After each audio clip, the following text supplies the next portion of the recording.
Hi మిత్రమా, అందరికీ నమస్తే. అందరూ ఎలా ఉన్నారు? నేనంత సూపర్గా ఉన్నాను మిత్రమా. ఇది మనం రూమ్ కాడికి వెళ్ళే దారిలో కొంచెం గుంపుకు ఉన్నట్లు కనిపించి అందుకే మనం స్లోగా అనేది వచ్చినాము. ఇక్కడ వస్తే యాక్సిడెంట్ అనేది అయింది. కారుకి మళ్ళీ టూ వీలర్కి మధ్య యాక్సిడెంట్ అనేది జరిగింది. ఇది ఎలా అంటే జరిగింది,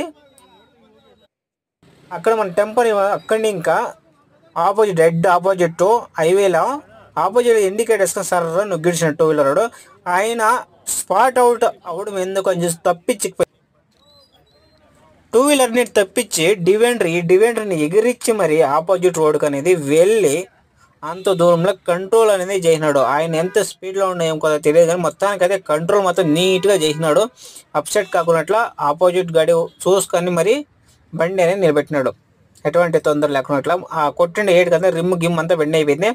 మొత్తానికి అయితే ఈ యాక్సిడెంట్ వచ్చేసి మన హిందూపురికి వచ్చే దారిలోనే ఈ మార్సంద్ర పెద్దబళ్ళాపురం దాటినాక టోల్ వస్తాగా, టోల్ దాటిన తర్వాత చిక్కే సర్కిల్, ఆ సర్కిల్ అనే ఇది యాక్సిడెంట్ అనేది అయ్యింది.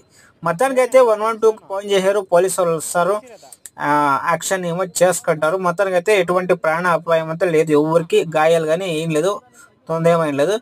ఈయనకి ఎట్లా అంటే ఇక్కడ 112కి ఫోన్ చేసిన పోలీసు వాళ్ళు వచ్చినా కానీ చిన్న గడిది తప్పలేదు, పెద్ద గడిదే తప్పు అంటారు, కానీ తప్పు చేసినది చిన్న గడి వాళ్ళే.